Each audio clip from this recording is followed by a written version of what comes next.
Bear Down Bears fans, another edition of the Chicago Bears podcast coming your way. We got projections from ESPN on what they expect all of these young players in this draft to do. And we got a couple Chicago Bears making their way in the top 5. Got to break that down and give our thoughts. Do we think that this could be a possibility for these Bears rookies? How excited are we that we got Bears rookies in this conversation? I mean, I'm just happy to be here. You know what I mean? And also want to have a conversation around Khalil Herbert. You guys know I have some questions on Herbert, not on the talent, not on who he is as a player, but how he's going to be utilized. We got Jason McKie on the podcast. We got to talk about that with him, get some of his insight on that running back position as well. All that and more in today's episode of the Chicago Bears podcast. Hit that like button, subscribe to the page, leave that 5-star review. Y'all know what to do. J-Mac, what's good, my guy? What's up, Pat? Wednesday, you know what time it is, Bears talk. Obviously, OTAs are kicking off. I know you'll be in the building tomorrow, so I know you're excited for that. I won't be. I'll be out of the country, so you have to fill me in on OTAs. I got to go party, Mr. Party Animal out here. So you have to fill me in on all the Bears things, OTAs, when I get back on U.S. soil. Oh, yeah. It's going to be a great time, man. I can't wait for OTAs. Get a look at them. Listen, I've said this a couple of times, right? Like, doing this podcast with y'all has ruined the excitement that I used to have as just a regular, like, Bears working my way up analyst, right? Because I used to be like, bro, you got to dig for the stories. You got to look at this stuff. There's so much to talk about. OTAs, here we go. And now I'm just like, oh, yeah, they had T-shirts and shorts. It don't mean that much. Yeah, I mean, nobody's trying to tackle them. But no, man, I think that there is some interesting nuggets to take away from OTAs for sure. See how the offense is running. And, of course, see how things are going to set up for this list that we have right here, because the one thing that, you know, we kind of go back and forth on with OTAs and training camp with some of the fans in the comments and stuff like that is the importance of a lot of these things. But the standard that you hold in these moments, even you have talked about, this is where you start to set yourself up for the season. If you hold yourself to a high standard in rookie minicamp, in OTAs, those things carry over into the season. And we got an article by Mike Clay on ESPN Plus, very good article, where he's projecting top 5 NFL rookie leaders by stat category. And I want to break this down kind of into the tiers that he has. Let's start it off with, of course, the quarterback on the list right now, passing yards and touchdowns.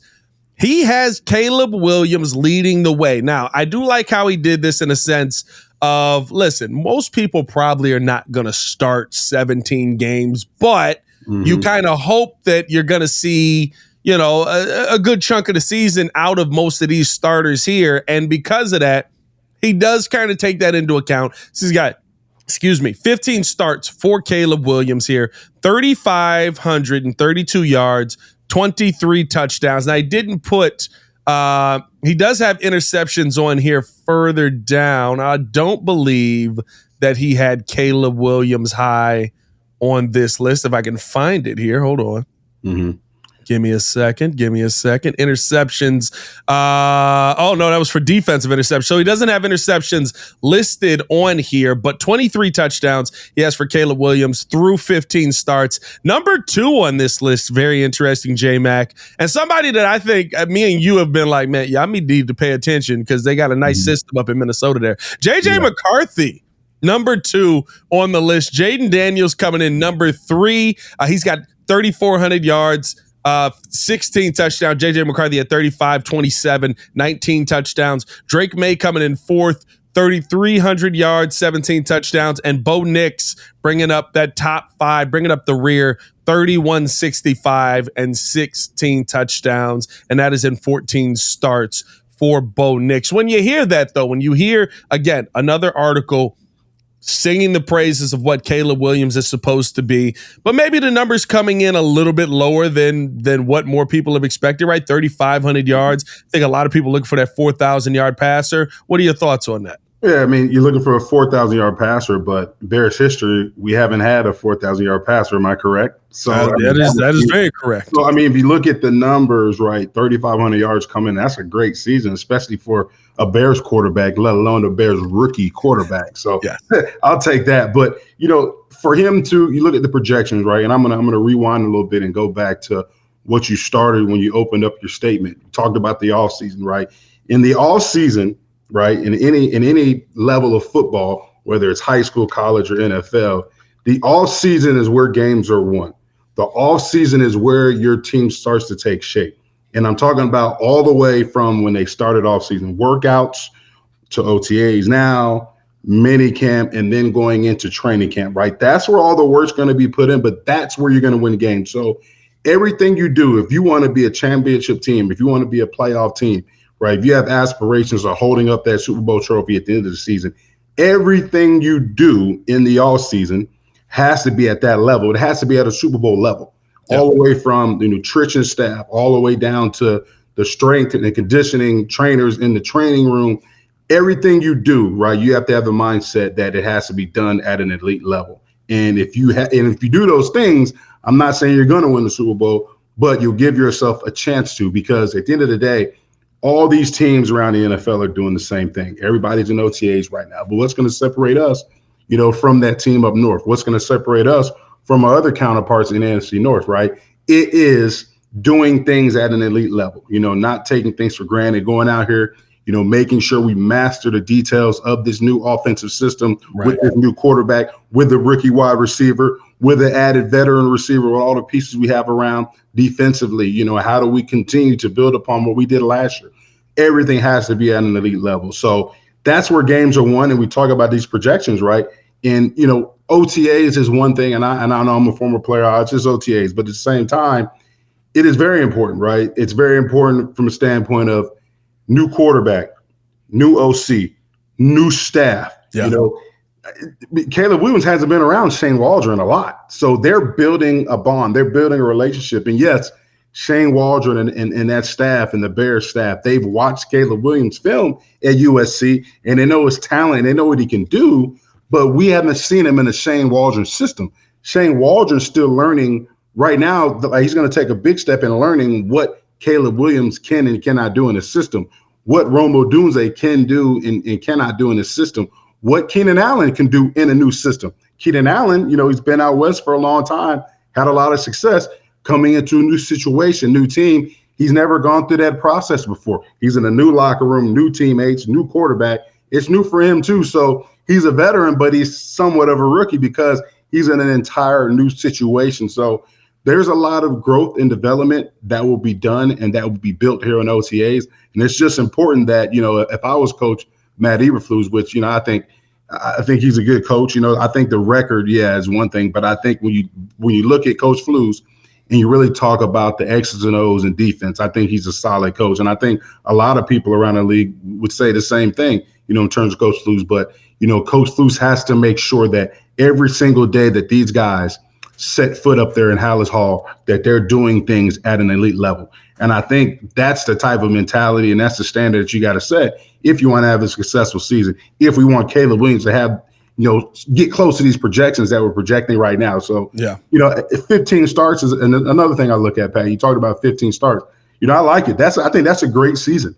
You know what I mean? Your best ability is availability. And if Caleb Williams is available for 15 starts, his rookie year, we did good. I would say with those projections, we hit on the pick, so far. Do you feel like, and I guess not really do you feel like, but how would you attack this, right? Because from everything we've heard, Caleb Williams has really hit the ground running. He's coming prepared, of course, because they knew they were going to select him, right? They were able to kind of get him some of the information that he needed to get himself started, getting ready for the system. So he comes into rookie minicamp prepared, and he's ahead of schedule on a lot of stuff, as we heard from Kerry Joseph. Yep. Do you go into the season kind of with the reins on, or are you going into the season full throttle? Hey, you're thrown into the fire. Let's see what you can handle. Let's see what you can do.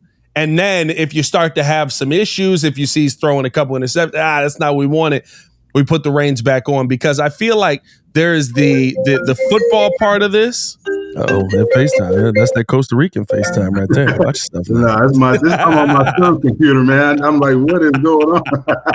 He's got FaceTime connected to his computer, man. Oh, that's what your son's to be. He's supposed to be in class, ain't he? What's today? No, Hold on, 10:15. It's my older son. Yeah, I was about to say. I was like, wait a minute now. Man, hey, you should have answered. I ain't gonna lie. That would have been elite podcast material. Right? That would have been elite podcast material. Oh man. But no. Do you come into the season with a trying to hold him back? Because I know, like that's what I was gonna say. Mm-hmm. I know that there is the politic part of this where it's the public perception. If Caleb Williams starts off struggling, it's going to create another pressure on him that you don't want to add to his plate right now as a rookie. But at the same time, if he is who we believe he is, let's go out there and see who this kid can be. Yeah, I think it's all a matter of what he can handle. I think this offense will grow as he grows. And I've said that repeatedly, as he understands what we're trying to do, right? As he understands the offense in its entirety, you give him what he can handle. So if you have an install and he's going out there in OTAs and he's crushing, he's picking it up, he's able to command an offense, he's able to lead an offense, right, throughout OTAs, and that progression continues throughout training camp. And then, I don't know how many snaps he's going to get in preseason, but you feel comfortable enough where he has such a grasp on the offense that you don't have to really dial things back. I think you let him run with it. But at the same time, that game plan, is going to be tailor-made to his strengths. At least it should be. So opening day against the Titans, you hope, against the Titans. So, he's not Coach Waldron. He's not going to put anything in there that Caleb is uncomfortable with or that they haven't executed at a high level in practice. Because if you do, you're setting them up for failure. You know what I mean? And with a rookie quarterback, the best thing you can do is get him comfortable. And how do you get him comfortable? Well, first, you want to make sure when he drops back to pass, he's protected and he has answers against any pressure that a defense would bring. You know what I'm saying? And then you've got to have a good run game for him to lean on as well. And I know we're going to get into that with the backs that we have and, Khalil Herbert and stuff like that. But, you've already built a good infrastructure around Caleb. You've insulated him with a lot of good talent. But now you've got to make sure that, like I've been saying all along with Shane Waldron, you got to make sure that just because you have a lot of weapons, something that we haven't had on the offensive side of the ball here in Chicago in a long time, you don't get ahead of yourself, right, and try to do more than what your rookie quarterback can handle. And I think Shane Waldron, he understands that he's a high-level, intelligent guy, has some success with Geno up there at Seattle. So I'm excited to see how this thing pans out. And I think, the answer to your question is you let him – you grow. The offense will grow as he grows. You kind of let Caleb dictate how aggressive you are starting the season off. I'm here for that. When I see 3,500 yards, and maybe this is me being a Bears fan, now I'm hyped, now I'm on the train. I'm believing the hype. Right. 3,500 yards to me sounds like you started your season off trying to slow play things, and he was having like 230-yard games. He was having 210-yard games. Nice games. And then all of a sudden, like halfway through the season, you're like, okay, you figured it out. All right, let's go. Where I would like to see it be I feel like we always take the safe approach with our quarterbacks. Instead of, hey, you go out there and play your game, and then we adjust our playbook to your game. You have to learn our playbook. Yeah. But we want to adjust things around you versus like, all right, we're going to give you the safe version of our playbook and kind of spoon feed this to you. And then as we go through the season, eventually, hopefully, we're giving you a steak. And it's like, well, I can handle a steak to start the season off. Yeah, but I also think you got to look at it like too, right? It also depends upon your matchup defensively that week. You know what I'm saying? So there may be a game to where, he only throws for 215, 230, but you rush for Texans week 2, yeah. Yeah, but you rush for, but then offensively you rush, you go for over 150 or 200 yards rushing and you win the game. That's a good day. You know what I mean? It's all depends on the matchups. And then you may run up against a team that has a weak secondary and where you can throw the ball all over the yard, and he goes out there and throws for like 300, 325 or something like that. So, at the end of the day, is Caleb enamored with numbers? He'll probably say he isn't, but I'm sure he is because he knows there's an expectation. Right, there's an expectation. But at the end of the day, as an organization and is Coach Waldron, I would say like he's going to put together whatever formula, whatever game plan he has to for this offense to be effective and to put the team in position to win games. You know what I mean? At the end of the day, that's what it's about, winning games. Like, look here, like as Bears fans, right, here's the thing. We can ask, people to comment in the comment section. would you be happy if Caleb Williams goes out and throws for over 300 yards a game, but then you're losing games? You know what I'm saying? Like, you know what I mean? I'm not gonna stunt with you. I've asked this question to Bears fans, and the answer is yes. I don't feel that way. Yeah, but I've asked this question to a lot of Bears fans. Okay. I've said, would you rather have the quarterback, but all of a sudden, like, you got the guy, but it's not a guy who's winning games, and they're like, I want a quarterback. I want a 4,000-yard passer. And I'm like, yo, like, duh, like, hey. But we've had the guy that's the game manager that, like, hey, well, I'm just trying to make it through, baby. Yeah, I mean, look at some of the quarterbacks Phillip Rivers was one of those guys that would throw for 400 yards and they'd be losing. You know what I mean? It's like you're still in the same situation. You're not winning. Jason Herbert. Oh, I'm sorry. Exactly. Like you're not winning. You're not in the playoffs, but it's good. I get it. Like quarterback throwing for over 300 plus a week. I get it. We got our guy. But the bottom line in this league, right, is about the result. And the result is wins and losses. So if you're doing that and the losses pile up, well, guess what? We're going to start over because Coach Flus won't be here. You know, some of the people in this, you know, it's going to be they're going to have to start over again. So, you know, I get it. I want Caleb Williams to go out and throw for 400 yards. I get it. You know, I hope he does.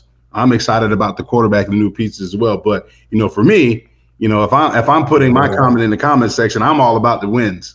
You know, we need to be no, I hear you.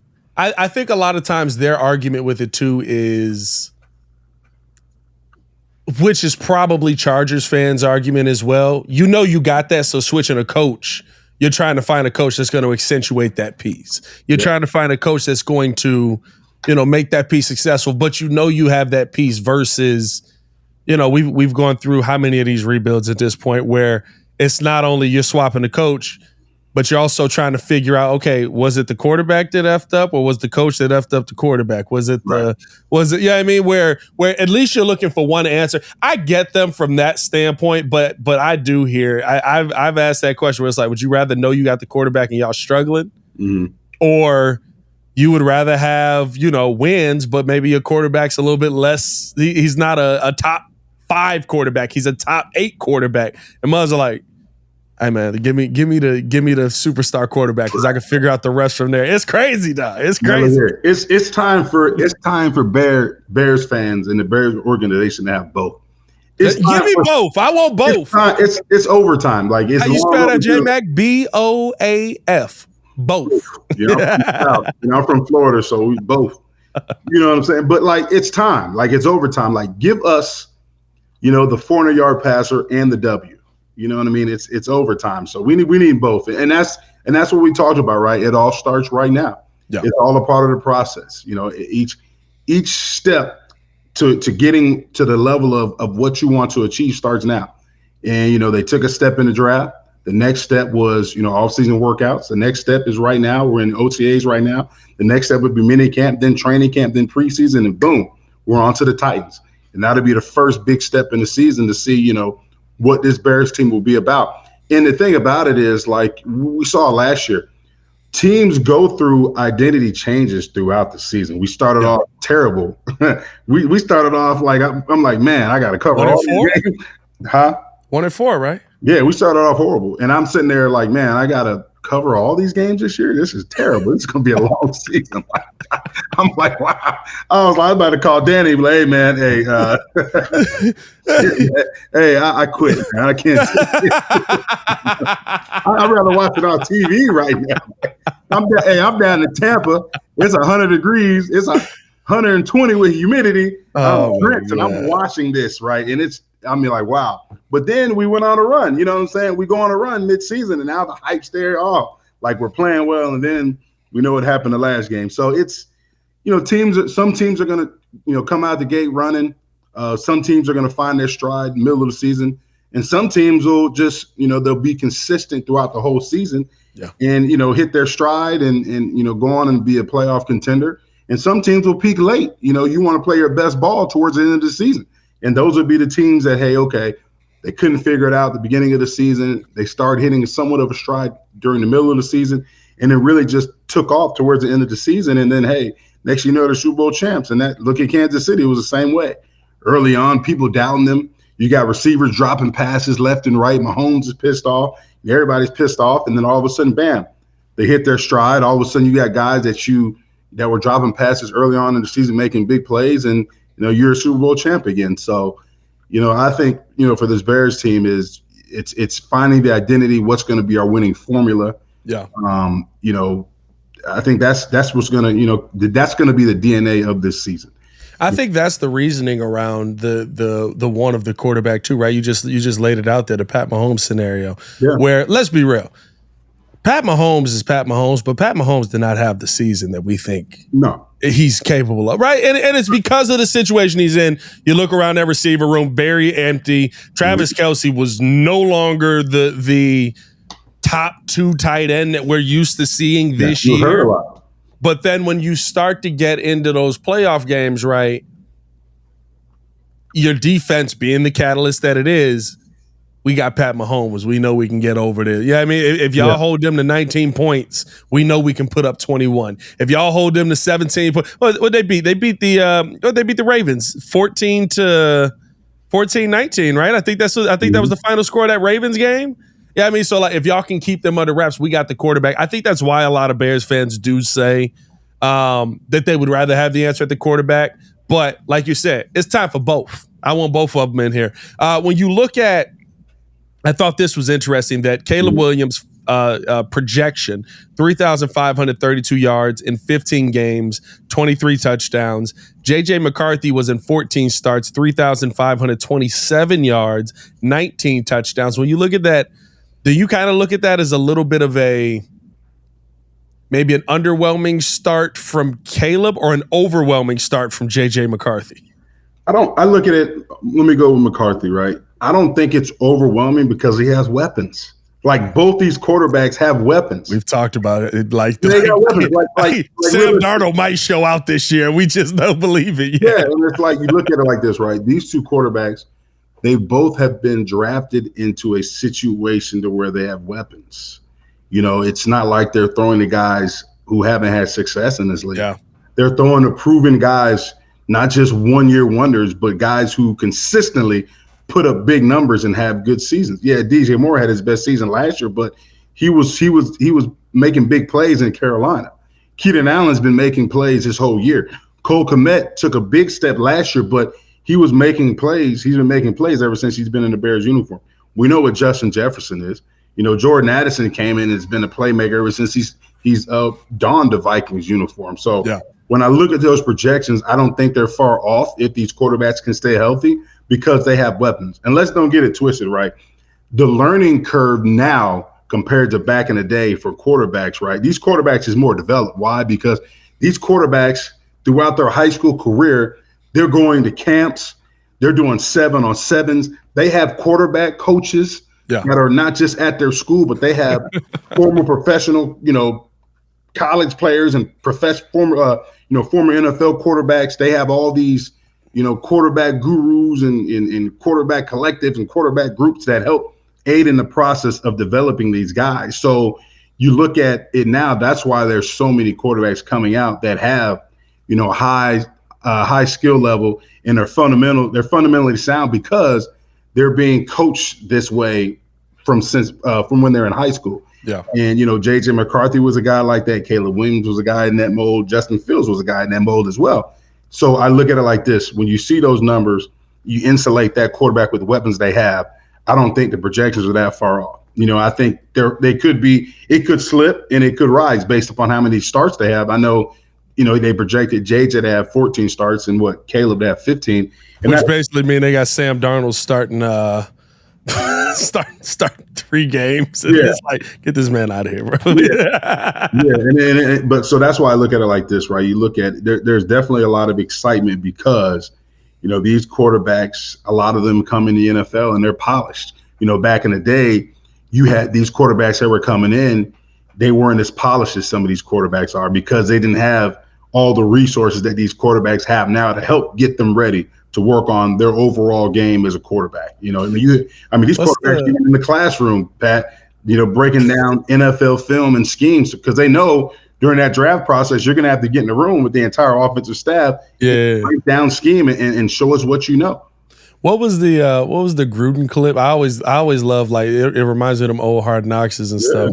But it was like the Gruden clip. I forget what quarterback he was talking to, and this dude just could not figure out the cadence. And like you think about like that, like he's like it was like Y split 2 X banana, like Gruden calling plays and stuff. Mm-hmm. And this quarterback was sitting there, he's like split Y, spider through Y banana. Spider.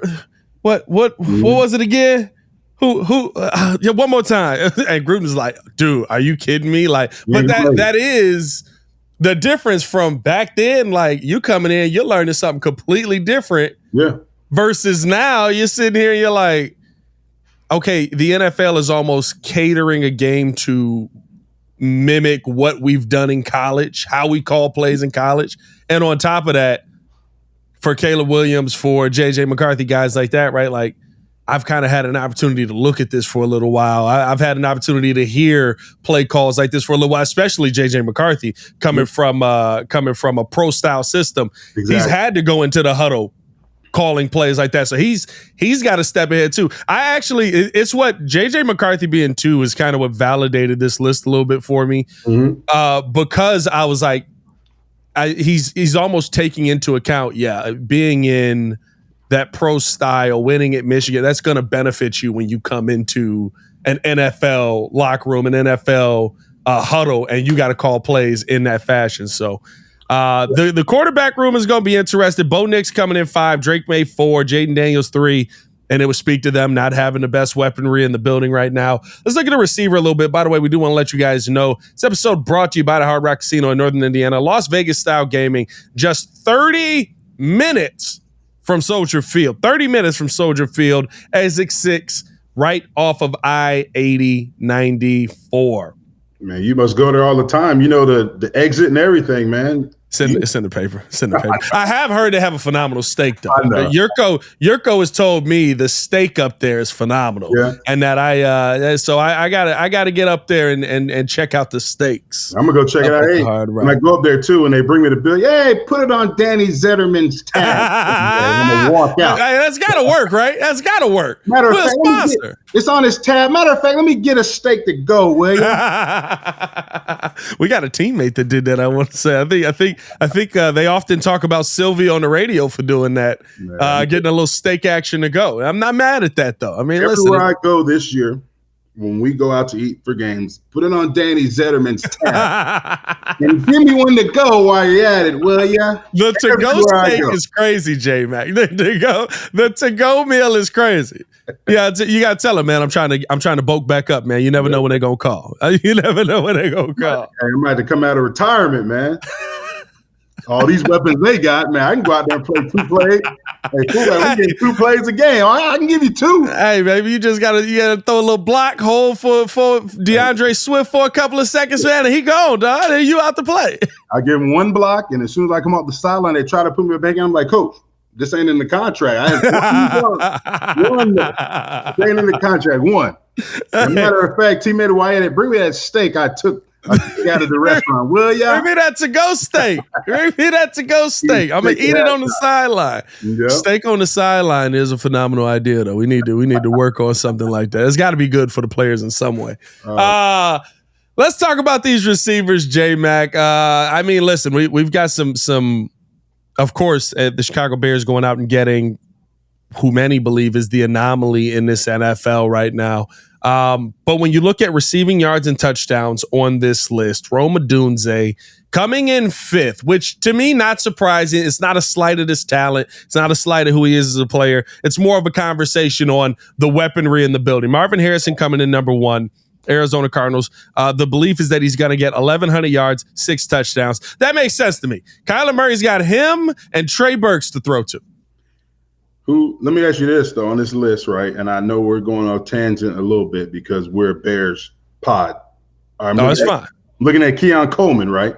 Yeah. I'm looking at Keon Coleman. I like his personality. I think, he is what you get. I watched this thing the other day. It was his first 24 hours in Buffalo, and it was fantastic. It was must-see TV. Like he's got a personality. I think he's gonna have a good year. And who has more yards, Keon or isn't Chase Claypool up there in Buffalo now? Isn't he there? I think Claypool's in Buffalo. Hey, bro, is Claypool in Buffalo, bro? Did I miss this? Hold on. Let me double check. Is he in Buffalo, bro? Hey, I'll tell you this. It's not going to be Chase Claypool. Maybe he isn't. Maybe I'm wrong. Is he? Yeah, he's in Buffalo. Chase Claypool, his current team is the Buffalo Bills. He's playing, he's wearing number 14. Yeah. Like, would you be mad if Chase is in Buffalo, right? And Chase goes for 800 yards. Like, you can be like I'm not going to be mad because once again, right? Like, who else is catching passes up there? Like the loss of Stephon Diggs is going to be major. They had to have somebody. They got MB. They got Marcus Valdez-Scantling's there, right? Chase Claypool. Yeah, I mean, they rebuilt the Bears. Good job. You rebuilt the 2021 Bears, the 2022 Bears. Yeah, I mean, good job. You know what I'm saying? Josh Allen's like, what the? He was watching the draft when they weren't taking receivers and they were waiting. He's like sitting there like. No, when they he was watching the draft when they traded the pick that turns into Xavier Worthy. Oh man! And they sent it to Kansas City. He's like, "Are y'all trying to help me? What did I do? What did I do to y'all?" He's going to need a lot of ice this year. He's going to get smashed. I think I'll say this. I think that Keon Coleman, I actually have him getting more yards than this. Yeah. I actually have him having a better season. I think that he is a plus 1,000-yard passer. I like his game. Yeah. I love his size. I think that he's going to be a perfect target for them. I've seen Claypool. I bet on Claypool before, and it bit me in the butt. Yeah, I mean, it's one of my favorite clips that I go back and look at because it keeps me humble. Outside all the comments and everybody is sitting there like, this guy knows nothing about football. A lot of them same people under them comments like, Pat, oh my God, what a prediction. This guy knows everything. It's like, but it keeps me humble because it lets me know GMing is hard. Because I was all in on Claypool. I was like, y'all left him up there to die. Y'all need to save this man. Get him out of there. Notre Dame alum. I love this guy. Yeah, it was exciting for a hot minute, but it was exciting for the day of the trade. That was it. Right, it was downhill from there. I'm looking at, but I'm back to it like Rome Odunze, right? And you talked about it. They got him at 803 yards and 6 touchdowns. I look at it. I look at it like this: ton of weapons, like you said. And there's, football's going to be spread around. Hopefully, Shane Waldron spreads the ball around because you got weapons everywhere. Yeah. Rome has talent. I think he's a guy you can line up out wide and in the slot. And he's, proven his time at UW that he can make plays. And it's good to have another weapon like this. I think the yards, I don't know. To me, I think it's a little bit high just because there's so many weapons. You got DJ. You've got Keenan, you've got Cole, you got Gerald Everett, I'm not saying he's going to have over 500 yards, but he's a guy that can be a factor when they go 12 personnel, 2 tight end sets. You know what I'm saying? Like, he's a guy that's shown that he's able to be effective, stretching the field and be effective on the linebacker and stuff like that. But then I look at it like this too. You've got a running back in DeAndre Swift who's really good in the passing game. He's not just an effective running back. They got him because he's a do-everything back. He can be effective in the passing game as well. So that's a lot of footballs to go around. You know what I'm saying? So that's why I look at that number and say, I don't know if it's too high, but if he does, and don't get me wrong, I wouldn't be surprised if Rome, surpasses that just because of the attention that DJ Moore and Keenan Allen will command. You know what I'm saying? Because look, you can't double everybody. You try to slide your coverage to focus on one guy to take away DJ, but now you got Keenan and Rome, lining you up on defense. So, I think it's a good number, but, we'll see how it plays out. The good thing is we can say, I'm just excited that we can just pound our chest and say, man, wide receiver is not a weakness anymore. It's at all. It's one of the strengths of this team. It's so funny too, and I'll give a little pushback on only because, and I'll ask you this. Mm-hmm. Does the fact that Rome and Caleb are growing together, doing a lot of this stuff at the same time, get him more targets? I know there's going to be a want to get DJ involved every game. There's going to be a want to get Keenan Allen involved every game. But we see that guys do get their favorites, right? Like we saw that with Justin. Justin had his favorites. Now, the problem was he couldn't spread around his favoritism, but Justin's favorite when he came in was Darnell Mooney. Locked in on Mooney, Allen Robinson kind of fell out of the offense. Locked in on DJ Moore the next year, Darnell Mooney kind of fell out of the offense. Could there be a situation where Caleb is like, I'm going to lock in on one of y'all per game for sure, Keenan or DJ, but Rome is my guy. Me and Rome have come up together. Me and Rome have done this together. Their relationship may be a little different from DJ and Keenan just because they've been spending a lot of time throughout this process. But at the same time, I think it just depends on – and the good thing is it can be either one of these guys, any given game based upon any given Sunday. Yeah, depending upon who the defense is going to take away. So one week it could be DJ eating, next week it could be Keenan, next week it could be Rome. Whenever we said that, 3 receivers that could possibly eat in the Bears offense. We haven't said that in a long time, probably since back when Brandon Marshall and Alshon Jeffrey was here.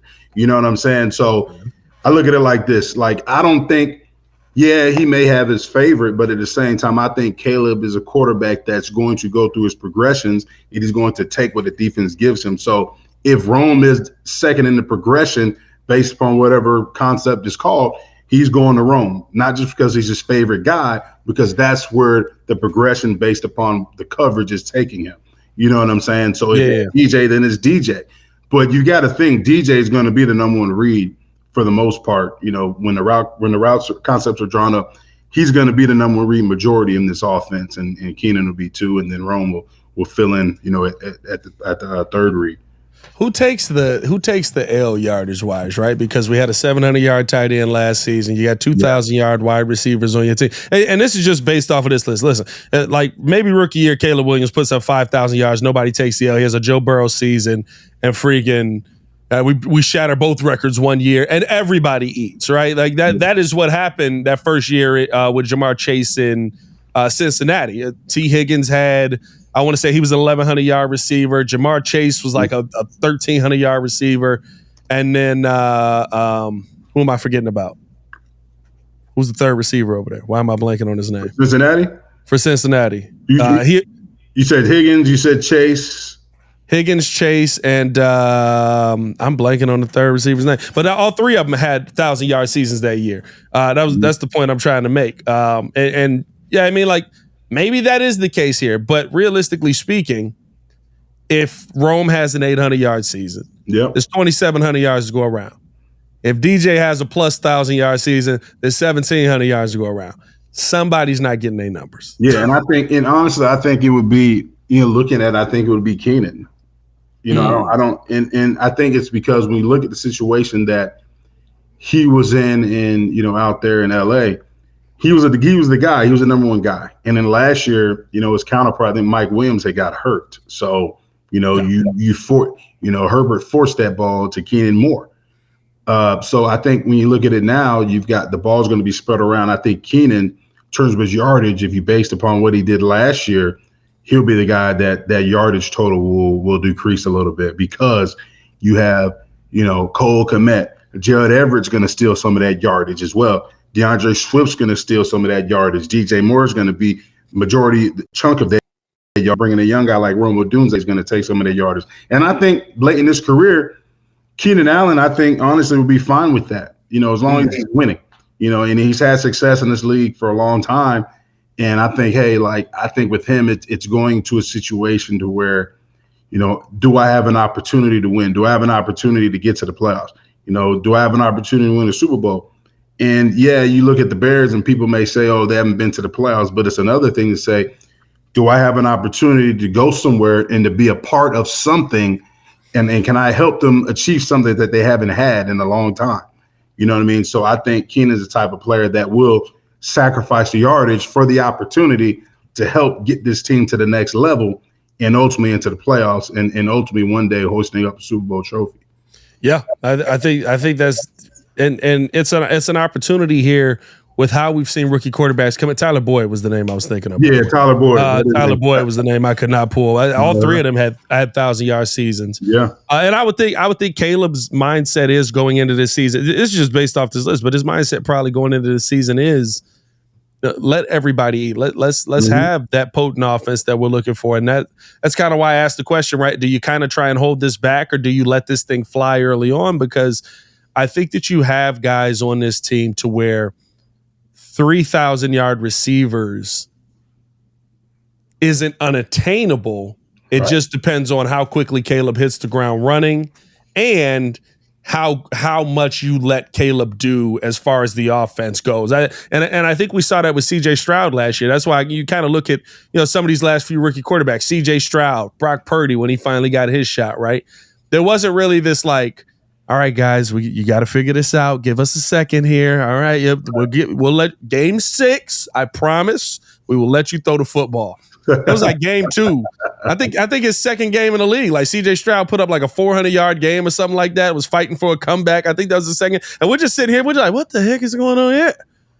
When they start letting rookies throw the football like that, Brock Purdy showed up this season. It was like, no, we trying to win a Super Bowl, bro. Like, it's like you're seeing younger quarterbacks get more of those opportunities. I love the fact that he's a 6 touchdown guy, but maybe we can get him, a little bit higher up on the yardage list. He does lead, though, as far as among the rookies.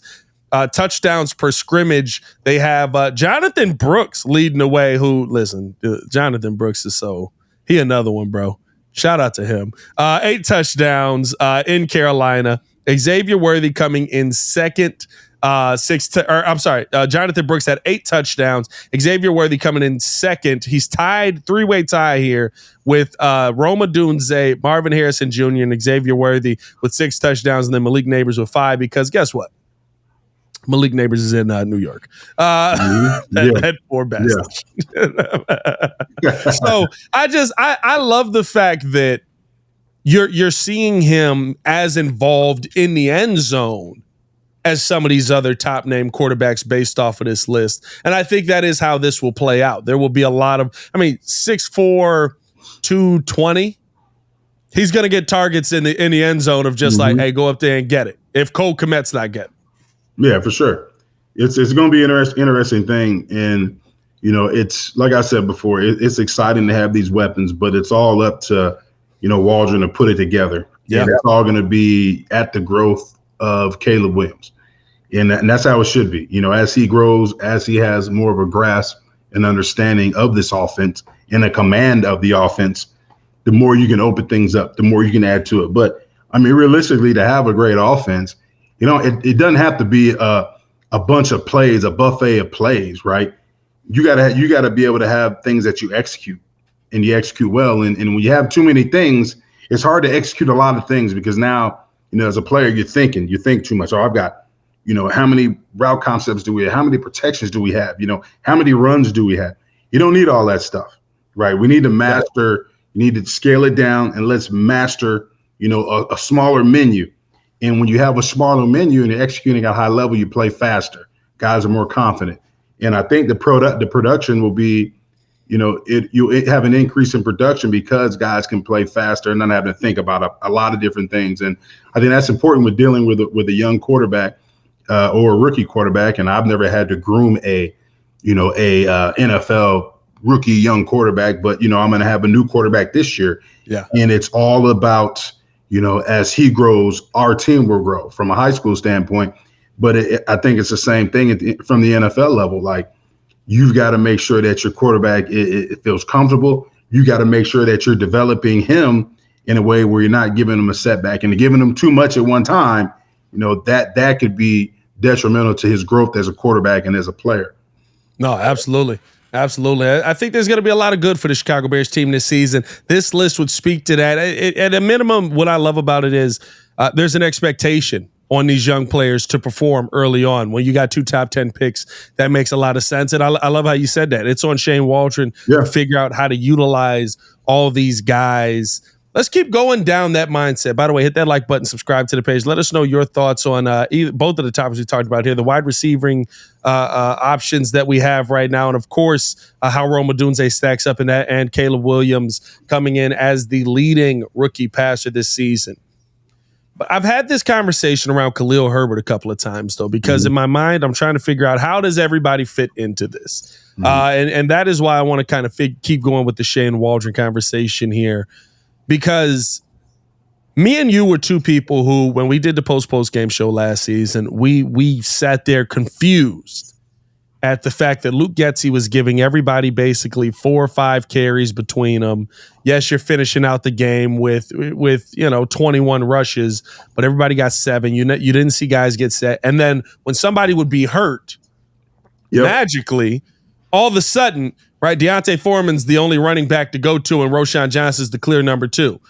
Deontay Foreman has the game of his life because he's kind of figuring out how the defense is playing him. Same thing happened with Khalil Herbert. You're now in another year where you have 3 running backs on the field.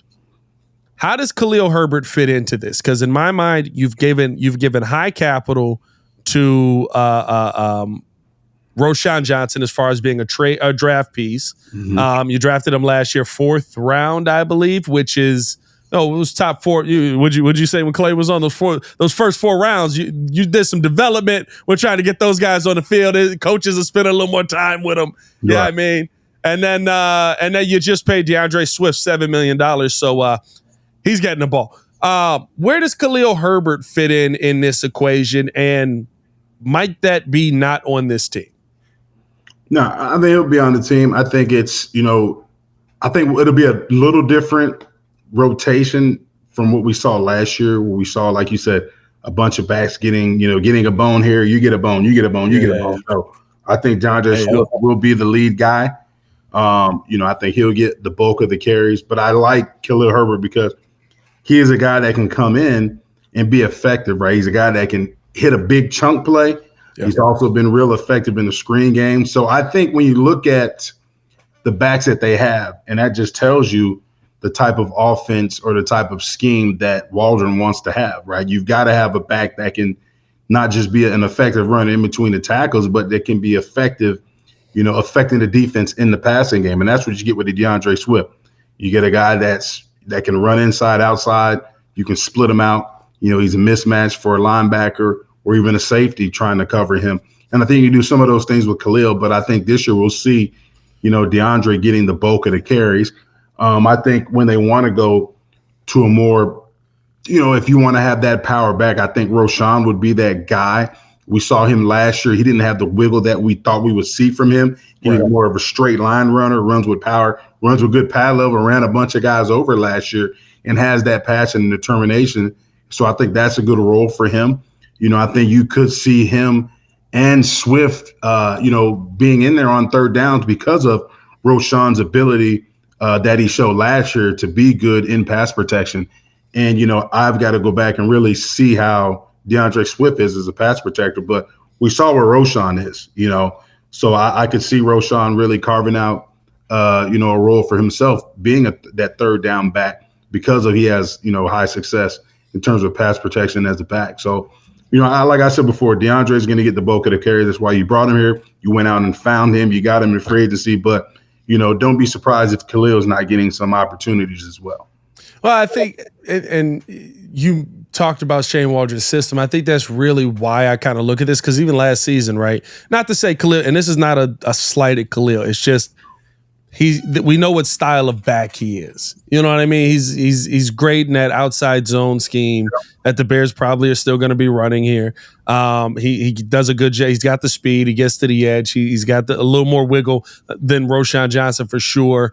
But these guys are going to be, basically 4th and 5th receivers on the field a lot of times with how Shane Waldron is a very pass-heavy guy. Last season, Roschon Johnson was an 85% catch guy, got 40 targets, 34 receptions off of that, 200 yards, nothing crazy. Mm-hmm. And I believe he did not get a touchdown off of that last season. Khalil Herbert got 31 targets, 20 receptions, 134 yards, 1 touchdown, and he caught the ball at a 64% clip. So both above 60% reception, but with them passing the ball more, do you want more speed there? Do you want that guy who, like you said, can be in there multiple plays, where if Khalil's in there, we know it's one of 2 things. We know he's not standing back there to block. I feel like you're telling a little bit more. Maybe it's the same thing with Roschon. If Roschon's in there, we know they drop him back to pass because they need an extra blocker. Yeah. Yeah, I mean, like, are you showing your hand too much if you continue to have that 3 backfield system? Somewhat, but I think when you look at it, you can put, depending on the down and distance too. Like you put Roschon in third down. I mean, he's a guy that can run the ball as well. You know what I mean? I'm just saying he's not going to be a guy.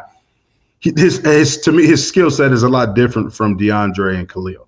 Yes. From what we've seen. Now, this offseason, I know he's been working. Can he develop more wiggle? Can he show more wiggle? Yeah, you can develop as a running back as well, and add that skill to your toolbox. But from what we've seen, he's more of a straight line runner. And I just look at it like this: like DeAndre is going to get majority of the carries in this offense just because of the things he can do. You look at Kenneth Walker up there in Seattle. He's a guy that Shane Waldron, he relied on him heavily. He got the bulk of the carries.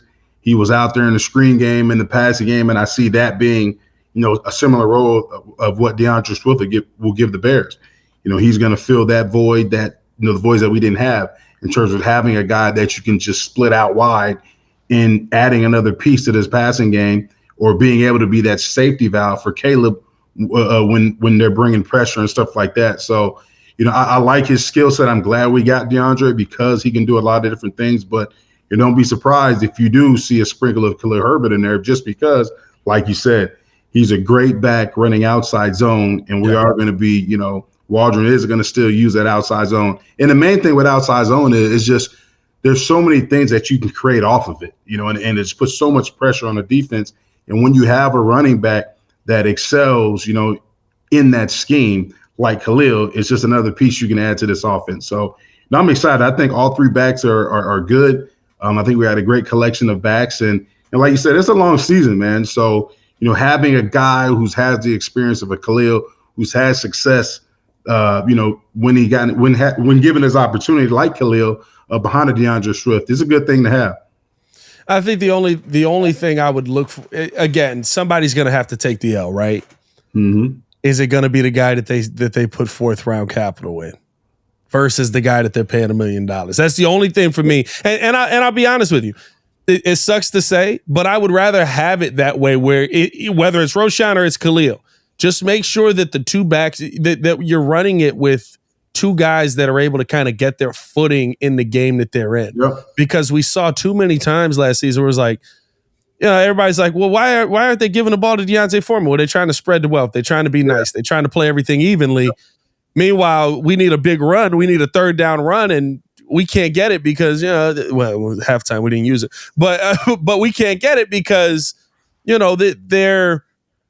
they're not used to how the defense is playing them. They don't have that lather ready to go. I remember you brought Adrian Peterson in when we were in there in the studio, and I asked him, I was like, how was it like if you had to share those when you had to share those carries? He's like, man, you got to figure out what the defense is doing to you, and it's hard. Like, I was a better running back when I had more time on the field than when I was in there and spot starts. Yeah, you can't get a feel for the game. You know what I mean? You can't get lathered up.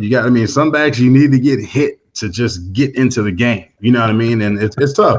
Because it's like when you have a back, you go and you get, a carry here, 2 carries on that drive, you're out for the next drive, you come back in, it's like you're starting the game all over again because you haven't been in, you're not warm. Yeah. Like I said, you don't see how the defense is trying to play you. It's tough. It's tough to get in the rhythm, and that's with anything. Like, I think, based upon what we've seen from Shane Waldron's offense, right? You gotta look at Seattle last year. Kenneth Walker was that guy. And DeAndre Swift will be that guy this year. And, Khalil and Roschon have to battle it out to see who's going to be that second guy. But the thing that I think when you look at those two guys, the thing that it's weird because as a runner, I would say Khalil is better than Roschon right now. Yes. But Roschon is a better pass protector. So it's like, what do you value more from your number 2 back, especially in this scheme?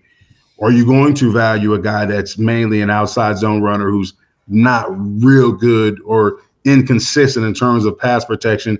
Or do you want more of a straight line guy who's not really adept at running outside zone, but is a good pass protector? Like, you know what I mean? That's what pick and choose. Yeah, you got to figure it out. Hey, I'm not gonna lie to you. Here's the final question: Who should be brushing up on their special team skills? Well, I'll tell you this. Has Khalil played? Has Khalil ran down on kickoff? Probably not since his rookie year here. Probably not. I would take that because Roschon, that's what he did his entire career at Texas. Yeah. He came in, he spelled Bijan Robinson, but he was a beast on special teams. And I think that's another reason why the Bears were so enamored with him, because you got a young back who's shown a lot of talent, who doesn't have a lot of tread on the tires because he was a backup, but he played special teams at an elite level. So when you look at it like that, I mean, that's a no-brainer.